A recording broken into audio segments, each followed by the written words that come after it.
So, in a remote pocket of eastern Kentucky, surrounded by very dense forests and winding dirt roads, lived a family unlike any other. To the casual passerby, they might have looked pretty normal at first, really quiet, rural folk keeping very much to themselves. But if you got close enough, you'd notice something deeply unusual. Their skin was blue. Not metaphorically, not pale, not sickly, literally blue, like a faded denim blue. Like they weren't entirely alive. Locals had whispered about this family for years and years. Some thought that it was actually a curse. Others believed that it was just something in the water they were maybe drinking. But no one had the real answer. Not the neighbors, not even the family themselves. For generations, these people lived completely in isolation, hiding in plain sight in the Appalachian hills. And while most of the world remained pretty unaware of their existence, the few who did encounter them often left with more questions than answers. Eventually, a team of doctors would travel deep into the backwoods of Kentucky to try and figure out what exactly was going on. What they discovered was something extremely rare, quite unsettling, and nearly forgotten by modern medicine. But to understand how a real family came to turn completely blue and what it means for the rest of us, you have to go back to where it all began, which was a place called Troublesome Creek. And I know that sounds like a soap opera. When I read that, I was like, surely you must be joking. This story must be fake. But no, completely true and a completely real place. Troublesome Creek runs through the heart of Perry County in eastern Kentucky, which is part of the central Appalachian region. Why does everything weird happen in the Appalachian region? Anyways, known for its rugged mountains, thick forests, and a long history of geographic isolation. This is where people go to be isolated and to be forgotten. In the early 1800s, this land was very difficult to reach and even harder to live in. The terrain was very steep and unforgiving. You would have to hike kilometers and kilometers of mountains to get anywhere where there was a living population. Roads, where they even existed at all, were little more than muddy trails. Railways didn't come until much later, and even then, they rarely touched the more remote valleys tucked between the different ridges. Settlers who came to Troublesome Creek were often looking to just disappear. Some were escaping poverty, others were just looking for land, but what they found was a place that operated entirely on its own terms. Communities were very small, often made up of just a few extended families, rarely no more than 100 or 200 people. Neighbors were marrying neighbors, not out of carelessness, but because the population was so sparse that choice was very limited. And over time, many of these families became deeply interconnected, if you know what I mean. The isolation definitely had consequences, social, cultural, and genetic, in areas like Troublesome Creek, where families remained rooted for generations without any new people entering the gene pool. Certain rare traits could resurface and persist. As we know, interbreeding does have its consequences. And in most parts of the world, recessive genetic conditions often fade out over time. But in an environment like this, where the same genes are passed around within a very small population, those traits can actually become surprisingly common. So daily life in this part of Kentucky was very slow and very insular. Electricity didn't even reach some parts of the region until the mid-20th century. Medical care was very scarce, and visits to town could take hours by mule or foot. Most families were pretty self-sufficient, growing their own food and relying on one another for survival. And because of that, many unusual conditions, whether physical, mental, or hereditary, were kept within the family and rarely spoken about beyond it. The landscape definitely also contributed to a certain mythology. Appalachia has long been a place of folklore, ghost stories, superstitions, and whispered rumors passed down through the generations. In a setting like this, a children born with blue skin wasn't just a medical mystery, it could be seen as a sign, a warning, or something even stranger. For the Fugates and their neighbors, the mountains provided both protection and confinement. They were shielded completely from the outside world, but they were also hidden from the progress that the world brought with it, which was modern medicine, wider social networks, and general diversity. And so when the blue-skinned children began to appear, there was no outside help to explain why. Just a community isolated by geography and circumstance, living with something they couldn't fully understand. Troublesome Creek wasn't just the setting for the Fugate story, it was the reason it could happen in the first place. So let's dig in to the Fugates. the people with the blue skin. And if you are into anything disturbing, unsettling, or scary, then you are definitely in the right place and you do want to watch to the end of this video. So in the early 1820s, a French orphan named Martin Fugates settled near Troublesome Creek, Kentucky. There's little known about his life before he settled there, only that he came alone, he had red hair, pale skin, and as it turned out, a hidden genetic mutation. Martin married a young woman named Elizabeth Smith, a local Kentuckian whose family had always lived in the Appalachian region for generations and generations. Unbeknownst to them, she too carried this very rare gene. What are the chances?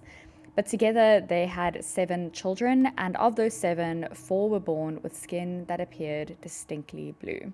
This was the beginning of what would later be known as the Blue Fugates of Kentucky, and the cause was a very rare recessive blood disorder called, and sorry, I'm probably going to butcher this, but methemoglobinemia. To understand how it spread, you have to understand how recessive inheritance works. So a person needs to inherit 2 copies of the mutated gene, one from each parent, for the condition to appear. If only one parent carries it, the child may be a carrier, but probably won't show any symptoms. But if both parents carry the gene, which Martin and Elizabeth unknowingly did, there's a 1 in 4 chance with each child that the condition will be expressed, and in this case, their condition is expressed through the blue skin, which is the gene. So in most communities, the kind of genetic pairing would be incredibly unlikely just because it is such a rare gene to have. But in the very isolated, closed-off setting of Troublesome Creek, where generations of families stayed in the same hollows and married the same people in the very same local population, the chances obviously increased dramatically that everyone would pretty much be carrying this gene. So over time, Martin and Elizabeth's descendants married other local families, some of whom also unknowingly carried this mutation. The trait embedded itself deeper and deeper into the whole community's genetic pool. It was just by chance that Martin Fugate also had this gene, and he came to this community who just also all had this gene. So by the mid-20th century, multiple descendants of Martin Fugate were still living in the region, many of them still visibly blue. The condition didn't cause any pain or shorten life expectancy, but it did obviously set them apart from the rest of the world, and not always in a good way. Some families were aware of how they were perceived. They kept to themselves a lot more than usual and didn't really interact with people whose skin wasn't blue. Others tried to cover up the discoloration using makeup or just avoiding public places altogether, which is really sad because it's not their fault. Like, you know, they just had this gene and it happened to mutate in them, and they just looked very different because of it. For a long time, there was literally no name for what they had. There was no explanation, just stories about this very odd and peculiar blue-skinned family living up in the hills in the Appalachia. The science behind the condition wouldn't be fully understood until over a century later. But the foundation of the mystery, the blue lineage, was laid quietly in the marriage between 2 people who had no idea that their specific gene would change the course of Appalachian folklore and medical history. As the years passed and the Fugate family grew, something unusual began to happen in the hollows around Troublesome Creek. More and more children, nephews, nieces, cousins were being born with the same unmistakable traits, blue skin. What had started with a single family was now slowly spreading to the rest of the community. This wasn't a town-wide transformation in a literal sense, but for a remote and sparsely populated area, it didn't take many cases for this condition to become locally well known. If there's not many of you, if 5 of you have blue skin, the whole town's probably going to know. The blue hue definitely ranged in intensity among all the people. Some people had like a dark purplish tint, others a faint bluish cast that only showed up in cold weather or under stress. In total, it's believed that at least several dozen individuals in the region showed signs of methemoglobinemia between the mid-1800s and early 1900s. So the reason the condition continued and even flourished for a time came down to one key factor, and that was intermarriage within the community. Families in the region often married within a close social and geographical circle, not out of neglect or ignorance or wanting to inbreed as such, but because of sheer isolation. I mean, the options were limited if there's not many people in the town, and they went with what they had. So travel was very limited, the communities were small, and if someone else carried the same recessive gene, even unknowingly, the likelihood of two carriers having children increased dramatically. One of the clearest examples of this occurred when Fugate descendant named Zachariah married his own aunt. Gross, I know. This type of union, while very rare and frowned upon by today's standards, of course, was not entirely unheard of in these very isolated communities at the time. It may seem shocking, but within the context of the region's limited population, those relationships were not always viewed the same as they would be viewed elsewhere. This was pretty normal in this community, and it seems people married their aunts all the time. Through these familial ties, the recessive gene that caused methemoglobinemia was recycled again and again. In medical terms, it created a kind of founder effect, a phenomenon where a small, very isolated community ends up with a high frequency of a particular genetic trait simply because of how it began. To those living outside of the region, of course, the idea of blue people sounded like a hoax or local folklore, but for the doctors and midwives who worked in these rural parts of Kentucky, it was a well-documented and very puzzling reality. Some community members were reportedly very unbothered by the condition.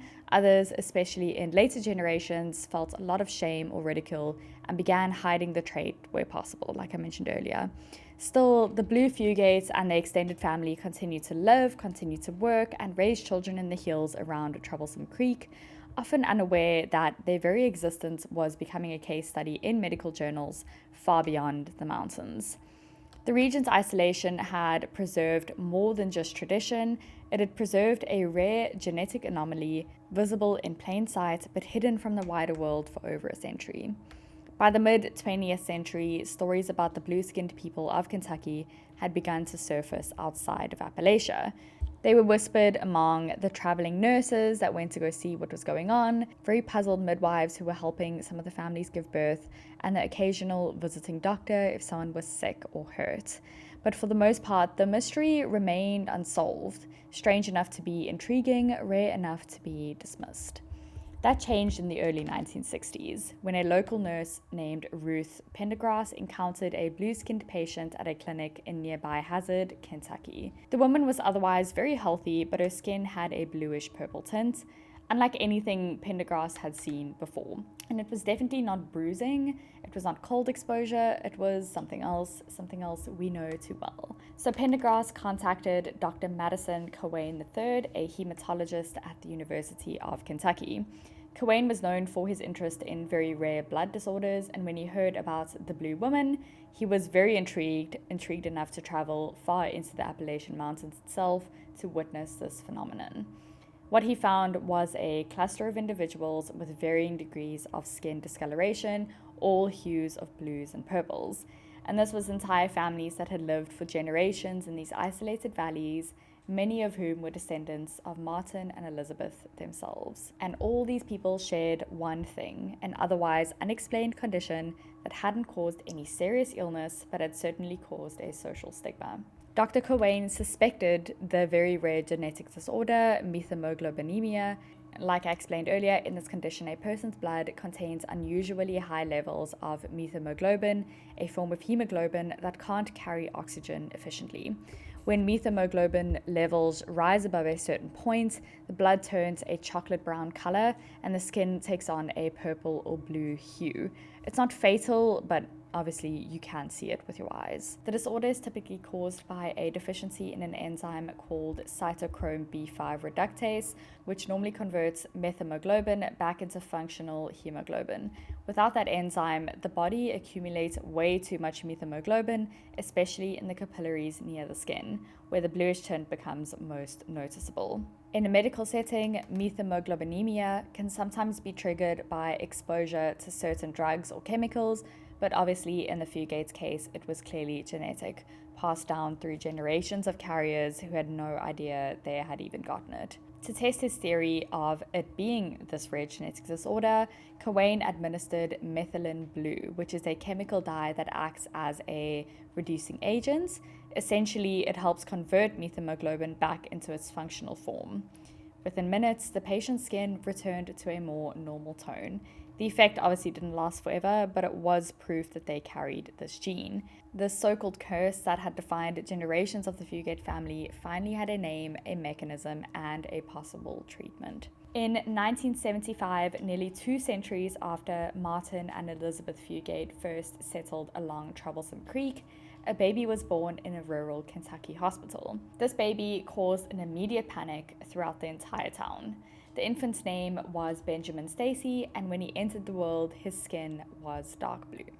Not bruised, not pale, blue from head to toe. The delivery room staff, who were unfamiliar with the local folklore or the genetics behind it, assumed the worst. An emergency medical intervention happened almost immediately.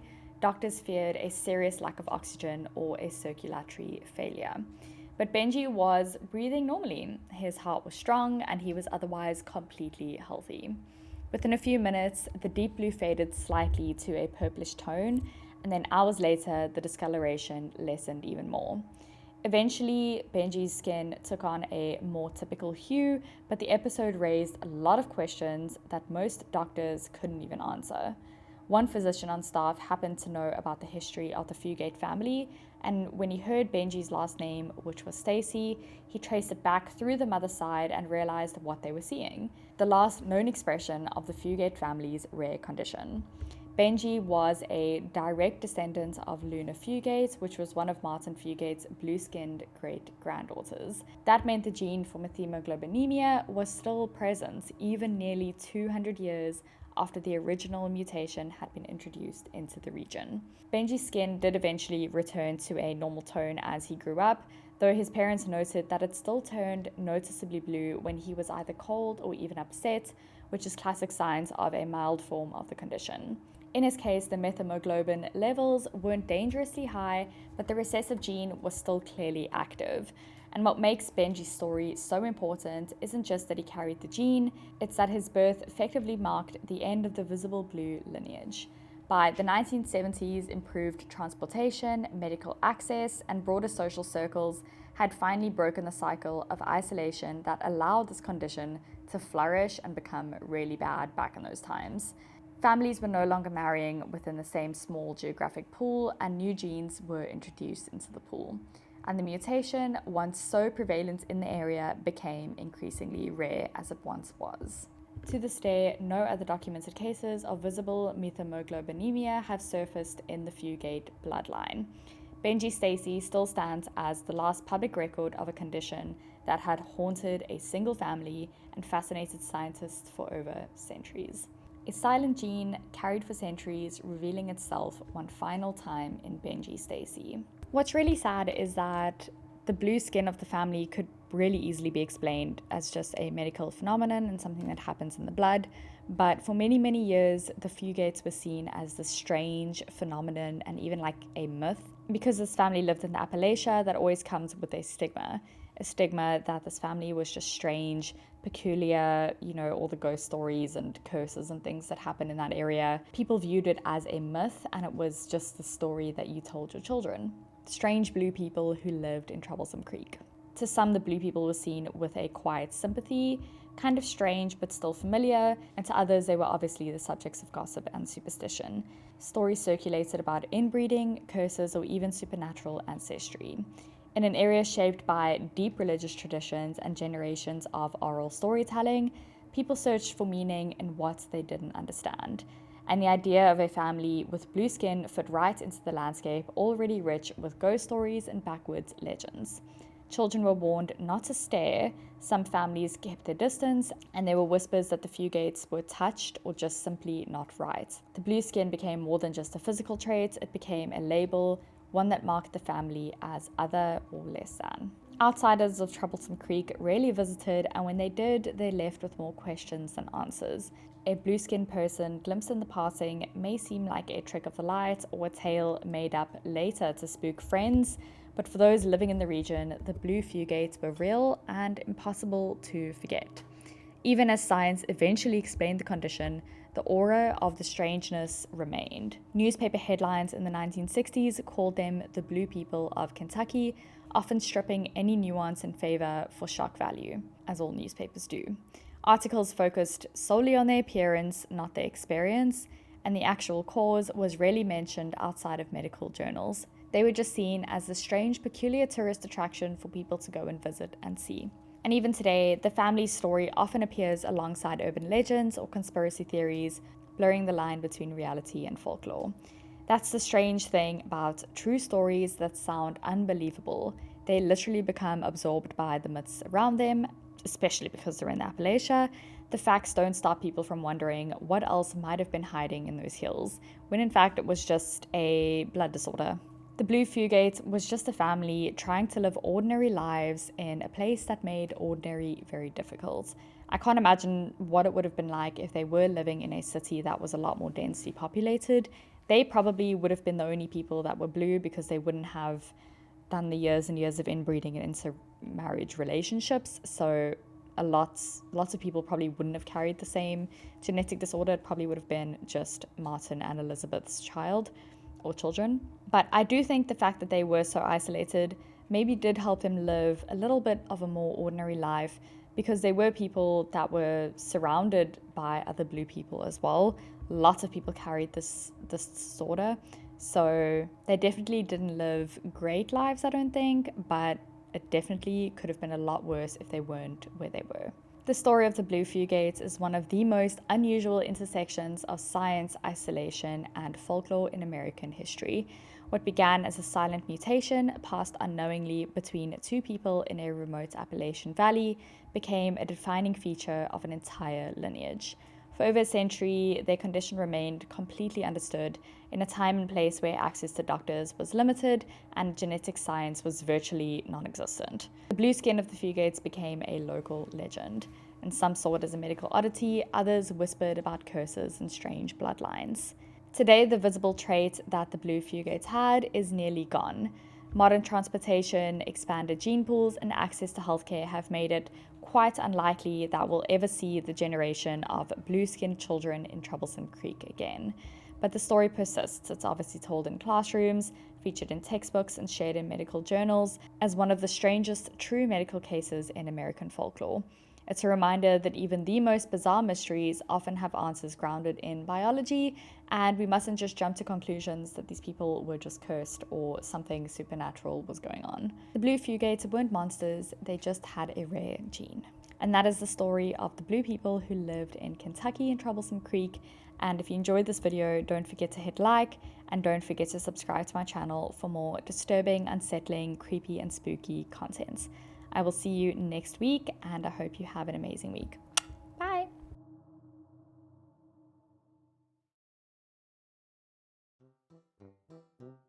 In its case, the mythical. To this day, no other documented cases of visible methemoglobo. That meant the gene for methemoglobinemia. That meant the gene for methemoglobinemia.